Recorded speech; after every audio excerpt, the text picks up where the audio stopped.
The story of Upbuild began in a monastery. On our quest to understand ourselves more deeply, we recognize that it is our attachment to our egos, our identities, that gets in the way of being our true selves. This podcast will help you understand your ego. It will help you better understand your inner world, the motivations, insecurities, and emotions that affect your every action and relationship. Welcome to Upbuilding the Self.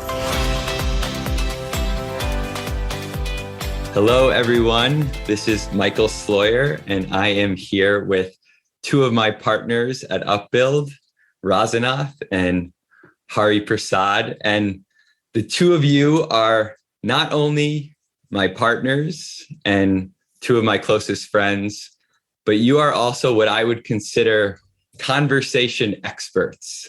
And I know that the two of you certainly wouldn't call yourself that, but I would call you that. And I think I can very accurately call you that because of the number of times that you have counseled me on difficult conversations that I've needed to have in my life. And so I'm really excited to be having this conversation with you today. And our topic for today is how to have difficult conversations with your heart.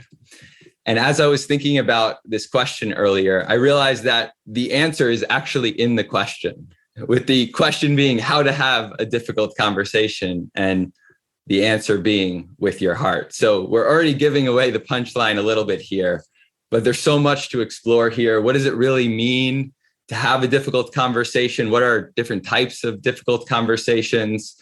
And what does it mean to bring our heart to a difficult conversation? So we'll unpack all of that and more. And Rasanath, it would be great, since this was your inspiration for this topic here today, if you could get us started by sharing a little bit more about that inspiration. I just got to cut in quickly first.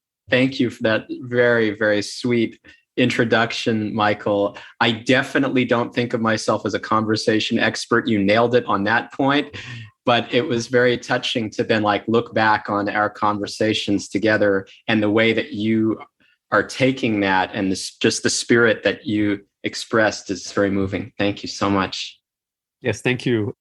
The inspiration, as you said, for this particular topic came in a coaching session where when I was speaking to a client, we were discussing about a difficult decision that the client was making at work and had to communicate it, and was about firing someone. And at some point in time, my client mentioned, well, I have no problems having a difficult conversation. And I had to pause and said, well, are you sure about that? And then we explored that, and it became a very rich topic around how that statement about, well, I've no problems having a difficult conversation. And what I experienced when he said that, at that moment, I experienced him emotionally distancing himself from the conversation and coming into that conversation from his head, which of course makes difficult conversations very efficient and perhaps easy. But there are consequences. And that's what we discussed. And I felt that this was a very important and rich topic. So what are we talking about here? What is a difficult conversation? What does that even mean? Any difficult conversation has some basic elements of emotional complexity. That's the best way I can describe it. The emotional complexity can be an experience of guilt while having the conversation because you're making a decision, for example, firing. There is an experience of guilt. When you have to say sorry to someone, there is an experience of guilt you bring into the conversation. Sometimes there can be experiences of shame when you're going into the conversation. So one piece is the emotional complexity of it. The second piece is the unpredictability around how this conversation is going to go. And there is always a desire for a certain outcome, not just the outcome, but also feeling like, well, I got my outcome and I still came out of it as the best person that could have ever been. And that's what we all want. But by nature, a difficult conversation doesn't necessarily guarantee you the outcome, and neither does it guarantee you walking out of the conversation with the feeling, oh, that was great. That might be more a sense of relief, perhaps, if the conversation goes in a certain direction. But we have no control on the outcome or on our perceived image post the conversation. So these are two pieces of complexity that invariably show up in a difficult conversation. And there can be many more, but I just wanted to label these two as being very key ingredients in a difficult conversation. I was just thinking about what makes it beneficial to bring your heart. If we understand what a difficult conversation is, why do we need to bring our hearts into it? And you touched on this when you were speaking about the detachment that comes from using your head and how that makes it easier and more efficient to have a difficult conversation.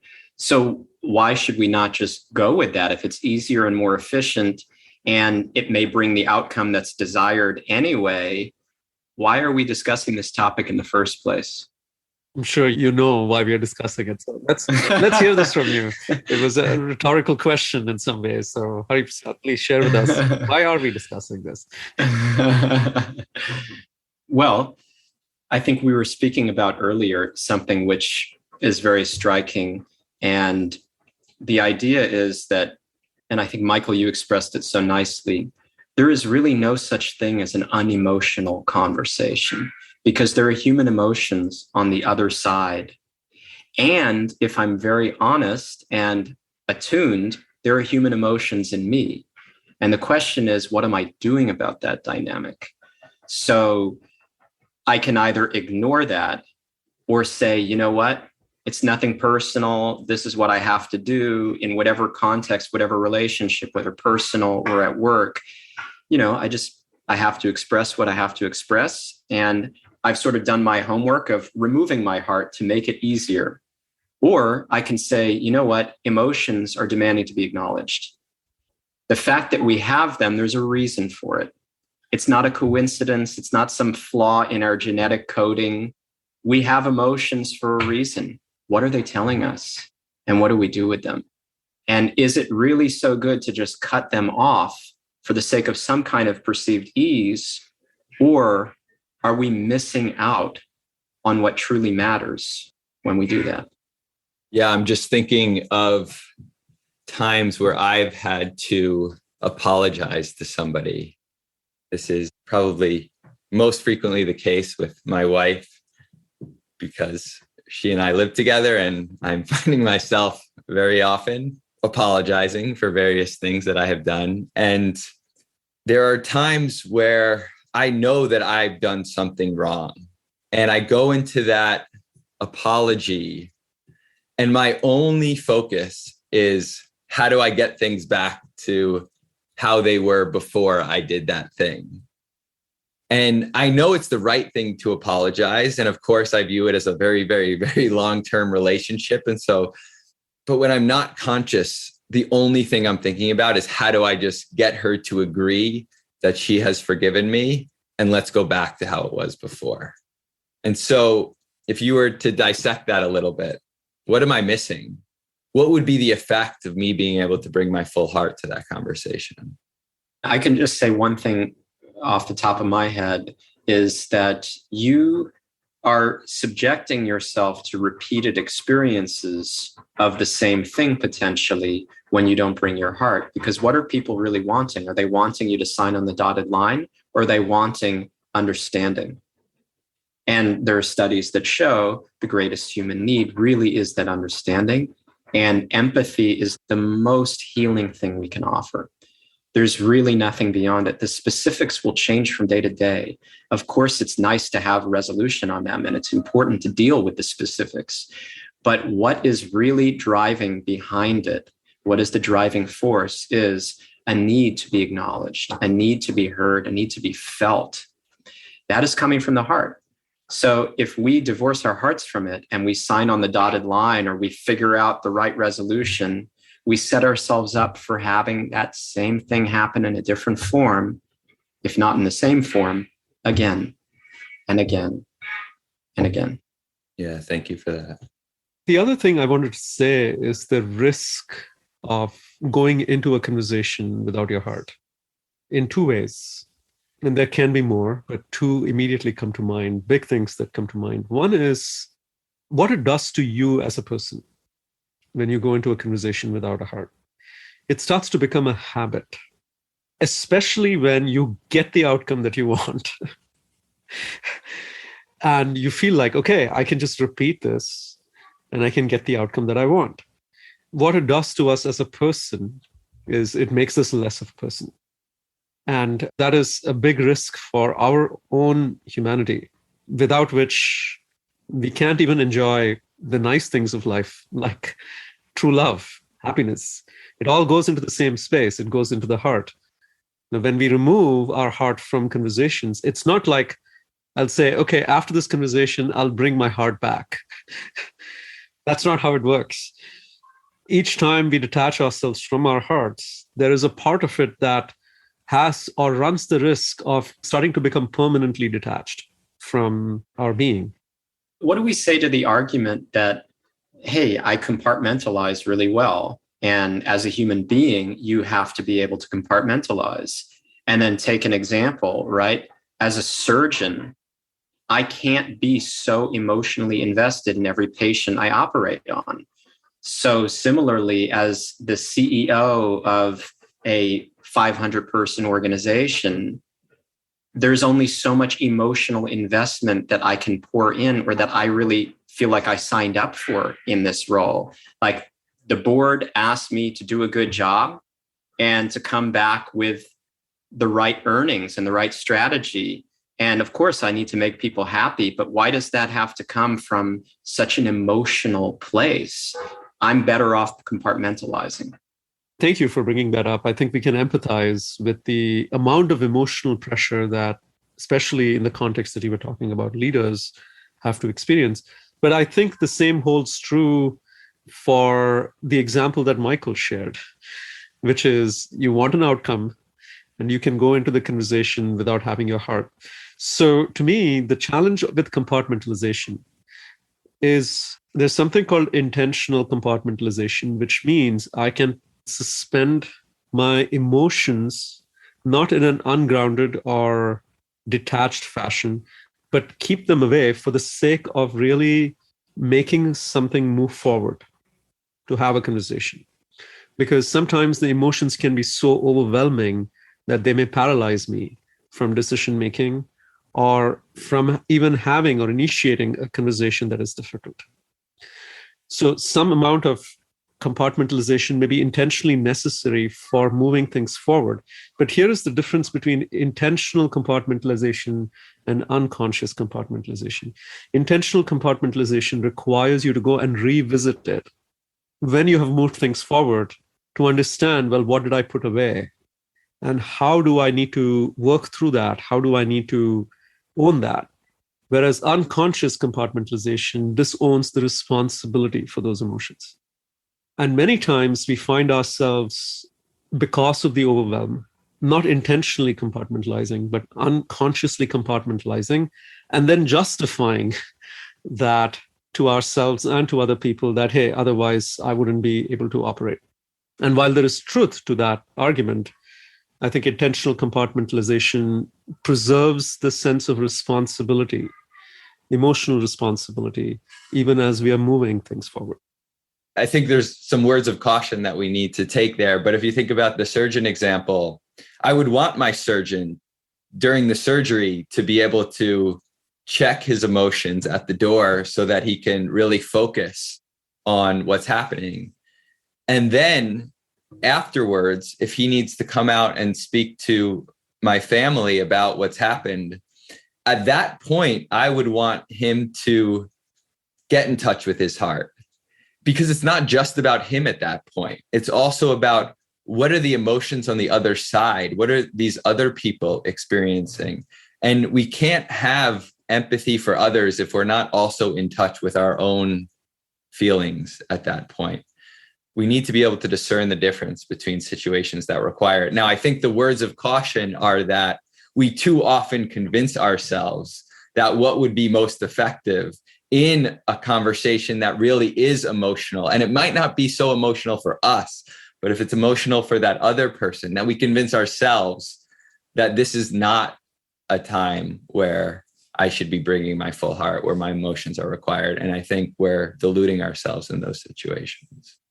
Absolutely. And on top of that, I am so clear on my ability many times to pave the way for clean and clear, effective communication without the emotions that hold me back. But what we often miss, and this is true of so many people in the organizational world that we work with, that we coach in different capacities, what we're missing is that emotions are not an on and off button. They don't just come and go because I said, okay, on, off, here we go. That is not human. That is using machinery to do a job of living. And living is not a job. So that is really the biggest caution. And I think for many of the people that we work with, what I've observed is there's not enough impetus in the first place. And then second of all, if we cross that hurdle, there's not enough knowledge of how do I get in touch with those emotions? So first, I need to want to get in touch with them. And then second, I need to know how to get in touch with them. And then the third and final piece is, well, once I do, that's like opening up a floodgate, if we ever even get there. So now what do I do? I mean, that's so intense. When people unlock stuff that they are not habituated to accessing, that's so intense. And it's like, can you imagine our top world leaders accessing their emotions in that way? So why should I do it? So going back to the risks that I was talking about, going into a conversation without the heart, the one risk is the dehumanizing part of it, where each time we do that, we are actually shutting down the opportunity for increased emotional intelligence, which, going back to your point, Hari Prasad, a big deficit in world leadership, at whatever arena we might actually take it, is there seems to be a deficit of emotional intelligence. And that doesn't happen just overnight. It happens with a series of steps where we have actually intentionally shut down refining our emotional intelligence because we don't want to deal with the mess. That's one part. The second part here is the risk, and this is the other risk, the risk about what it does to the other person. It sends a message that this is the way to be. Turn down your emotions because that's not what we talk about. Take the message and deal with it. It not only costs us some portion of the relationship, but it also sends a message across to the other person, a discouraging message in some ways, especially when we are in positions of leadership. These are very impressionable conversations. And when someone is on the receiving end, what they learn from that is, well, this is the way I should do it. They may say, okay, this is the way I should not be doing it. That's also possible. But more likely, it also leads to the shutting down of the other person's heart. That's also a big risk. Well, this is how widespread cultures are created, where we are unemotional in difficult conversations because we're unemotional, period, because we haven't figured out the value of our emotions or how to channel them. And for me personally, I'm a little bit on the other side of this. I see the value of our emotions. I don't have so much difficulty accessing my heart. I get overwhelmed. I'm like, if you get to that stage 3, oh my God, this is intense. Why would I want to do this? So my perspective is a little bit different here, that we also need to be able to work with the emotions in a way that's healthy and channels them positively for the service of our real selves and others. So a lot of our work at Upbuild is focused on understanding the ego, which we define as an identity of who we think we should be rather than who we actually are. And I was wondering if one of you might share how the ego fits into the picture here. How does the ego prevent us from having conversations with our heart? Hari Prasad, I really like that nod. I know you're bursting to share something.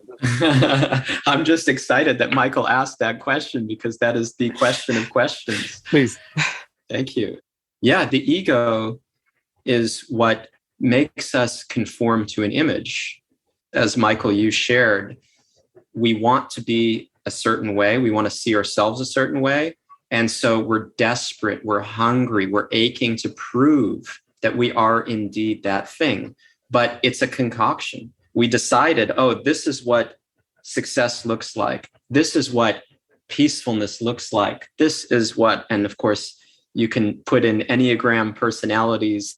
We work a lot with this tool, the Enneagram. It's a personality typology, and every person has their own, according to their personality type or their ego type, they have their own specific projection of what they think they should be. I am so pure and good. That's what I should be. I am so loving and selfless. That's what I should be. I am so incredibly capable. That's what I should be. So the ego is what is pulling all the strings around when it's okay to show up emotionally and when it's not. And to conform to my projection or my desired image, I then try to turn my emotions on or turn them off. But as we said earlier, it's not so simple. So what I end up doing is defaulting. And for all of us, it's not that we have a short of human emotions, contrary to what we may think. Every single person and every single personality has the same amount of emotion. It's just varying degrees of bottled upness and comfort with our emotions, what to speak of expressing them. So according to our egos, we will have a certain relationship with our emotions when it's okay to bring them out, to access them or not. And in our work world in particular, which sets the tone of so much of what is valued and how we find our sense of ego identity, our sense of worth in the world, that is really governed by a lot of egoic unemotionality. It's not valued. It's not good. It's not going to be rewarded to be emotional. And persons that are comfortable with their emotions, they're a little bit looked on as like a little weak, a little fragile, a little bit like, yeah, that's great for your home life, but don't bring that here. Now, of course, if everybody's an emotional wreck in the workplace, it doesn't work. But that's the same thing at home. It doesn't work there either. So what we have to recognize is that emotions have a place everywhere. The reason they're coming up, going back to the beginning, is they're telling us something. They're information that's vital. And with a beating heart, it means I have emotions and I need to listen to them and use them in a way that is true to me, not to my ego that I'm trying to shape a certain way and get validation for, but which really is authentically felt and, again, channeled in the service of others. So I'm making human connections that are deep and genuine and authentic and fulfilling. And I can only do that if I have a heart. How can I have such fulfilling connection without my heart? It's an oxymoron. And should the workplace be devoid of real connection? I mean, why do they do team building so much, right? Why is that a thing, team building? We need to connect. But let's connect without our hearts, okay? Let's connect in a way that's just like a little bit surfacey, but deep enough to make it okay. But okay for who? Why? What are we really aiming to achieve here? The most high functioning teams are those with the highest levels of trust. And trust is a very subjective thing that it works with the mind, but it also works with the heart in the sense of how connected do I feel to people? How much can I count on their emotions being empathetic, something that I can relate to and appreciate and feel good about? I so appreciated you calling out that team building thing. As somebody who's in the corporate world for a long time, I can recall lots of team building experiences that never felt quite loving. They never felt quite connected. They were designed for a certain outcome, and yet it felt like having sweet and low instead of sugar. It just wasn't the real thing of what I was looking for. And what you've just shared has brought a lot of light to that, because I wasn't there with my heart. Others certainly weren't there with their heart. And we're getting a little bit off the topic of difficult conversations. These are just regular conversations that are not taking place with our heart. And we feel the effects of that. It has consequences. So Rasanath, if you think back with your client, and I believe the situation was he was needing to fire someone. He's a leader of an organization and needing to fire someone. What does it look like for someone like that to go into a conversation with his heart, but also do the job that he needs to do? It's a very complex topic, and it's very contextual. Each situation, it may be the same situation of letting someone go, but the emotional complexity around that is very different based on the history of that relationship itself. And in this particular case, as an example of how it can be complex, we had to parse out things like, well, how long have you felt frustrated and haven't communicated? Is this going to be a complete surprise for the person? Did this person see it coming? The second thing was understanding, well, did you set clear expectations for this person? And then as we dug into all of that, it may not change the outcome of what you still need to do.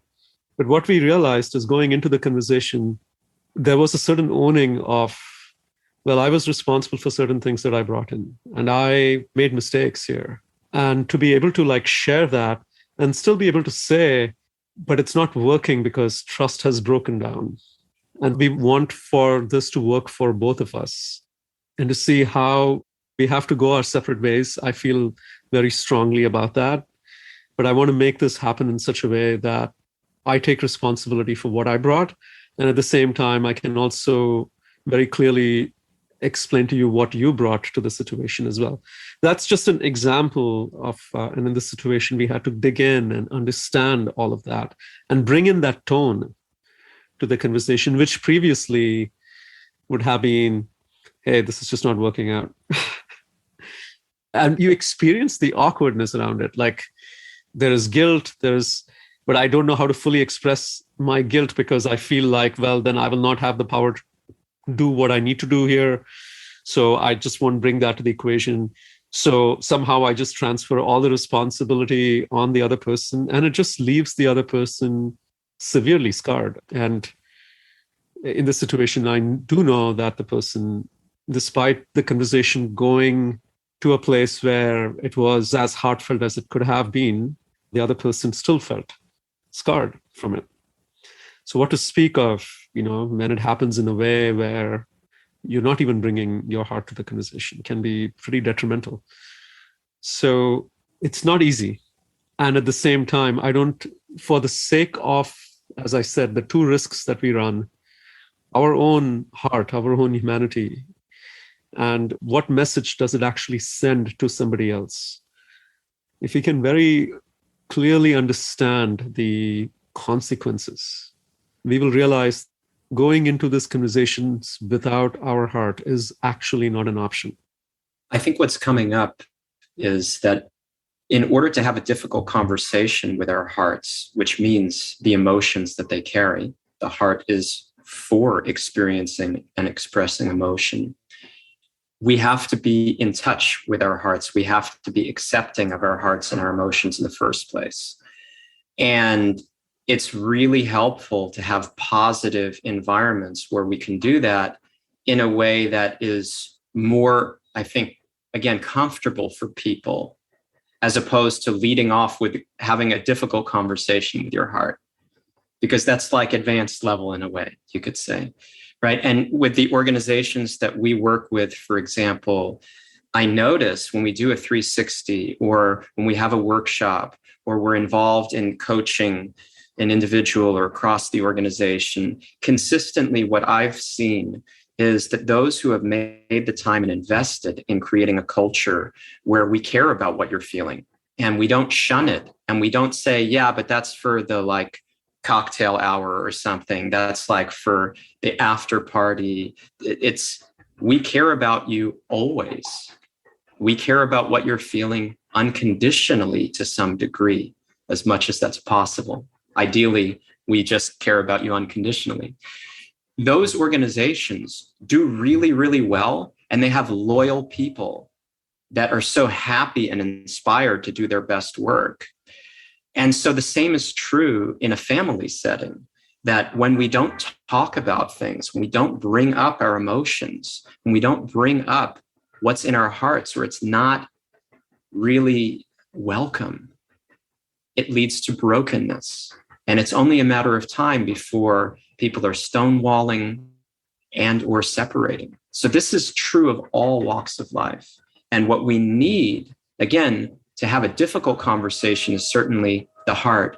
But the prerequisite for that is to have a heart, period, where it is more acceptable in the current conditions that we live in, the cultural climate. I appreciate from both of you. And so if I were to summarize what I received is that, first of all, we need to take personal responsibility for what may have happened. And even if it is about what somebody else did, there's still some personal responsibility that we can take, at least be personally responsible for how we're feeling as it related to the other person's actions. The second thing is to be very clear that if we're beating around the bush or we're trying to shirk responsibility, then it will leave the other person feeling like something's off and that they're not really getting the full story. And then lastly is that even if we do all the hard work and we get in touch with our emotions and we try to bring our full heart, it's still going to be difficult for the other person. And so having empathy for them, regardless of how much prep work that we've done, is necessary. And so that we access our hearts in a safe way, we need what we always talk about as sangha, or company, the right connection with people who can receive us. I just wanted to add one more point to the takeaway that you mentioned, Michael, or how you broke down what you got from the conversation, which is that when we think about difficult conversations, we think about this as being, oh my God, this is like the end of the relationship sort of a conversation. And while that can happen, many times it's the avoidance of the smaller difficult conversations that lead to the overwhelmingly really difficult conversation. And the opportunity to have those smaller difficult conversations actually arises every single day. And when we don't use them as grounds to practice doing this, invariably, it will end up in becoming a much more bigger and more difficult conversation, which naturally we'll feel completely unprepared for. And the only way we can show up is by compartmentalizing. So the work here is micro. As we discuss the macro itself, it's those micro conversations that we need to have, those smaller, difficult conversations that we need to have when we bring in our emotions. Don't avoid it. We will see that we strengthen the muscle. And as I mentioned before, that's where emotional intelligence is one of the areas where emotional intelligence is really strengthened. It's like working out every day. Well, also that word strength is so important. And I alluded to it earlier. So much shame is going to come up when we do this work of accessing our hearts, because the heart is so fragile. It's so tender. It's the softest, most vulnerable part of us, as we said. So there's going to be a lot of shame at feeling weak. And again, when we access the strength of those emotions, they can overpower us and we feel helpless, out of control, more shame, right? And I mean, how many times I've been utterly humiliated by my emotions, I can't even count. It's happening to me every day because they're strong. But then what we do with them is what counts, and how we grow. If we avoid the shame, or we just never even confront it, we never even open up what's beneath the surface, it doesn't serve us. It's not like the shame is going to go away or we'll be really stronger or better in any way. And one of the most humiliating things can be when I need to open up to my wife and have a really vulnerable conversation with her that is difficult. And I'm, have a lot of emotion there, but I'm thinking about all the times that I've done that and what would have happened if I didn't do it. It's chilling. It's really chilling. So I hope that gives some food for thought. Beautiful. Thank you for sharing that personal window into your life. It's so helpful. And I can certainly relate myself. And I'm also thinking how I didn't do it some of the times and how that is something that needs to get corrected over time, and the exciting possibility of what can open up. And even if there is shame, that can also be such a powerful tool for connection, because we're all feeling that shame. And so I'm just thinking back to the example that I shared earlier about apologizing. Like, one of the reasons that it's so hard to bring my full heart is because of the shame that I feel about having done something that was wrong. But if I can actually speak about that shame, I think I definitely have learned the lesson of not wanting to speak for my wife, but I think that that's what she would want to hear more than anything else. That would offer her the understanding way more than the well-spoken, eloquent apology that I've thought out that is used to get a certain result. I love that. Going into the messes of our hearts is what will build the only real strength. We're not going to grow by not doing it and sticking to a habituated pattern that is encouraged and accepted by the world and that gets stuff done. The only way that we're really going to grow and really impact people in the most powerful way is by using the strength of our hearts. If you think about any major influencer like Martin Luther King Jr., comes to my mind, I think about him a lot. The power of his heart is immense, and it moves people. It moves people literally and figuratively. That's what we stand to gain in whatever sphere of life we're in. Thank you guys for this conversation, for sharing your wisdom and your vulnerability and your lives with us and with me. Likewise, thank you. I've so enjoyed the time together. Feeling is mutual. Thank you so much, Michael and Rasanath and everyone listening. Thank you for listening to Upbuilding the Self. Upbuild is a leadership development company that offers workshops, coaching, and other services to help you on the path towards being your best self, free from the shackles of the ego. To learn more about our work, visit our website, upbuild.com, and sign up for our newsletter to gain access to podcasts, reflections, and upcoming events. If you enjoyed this episode, please go to iTunes to leave us a review so that others can find and benefit from the podcast. We look forward to being with you again next time.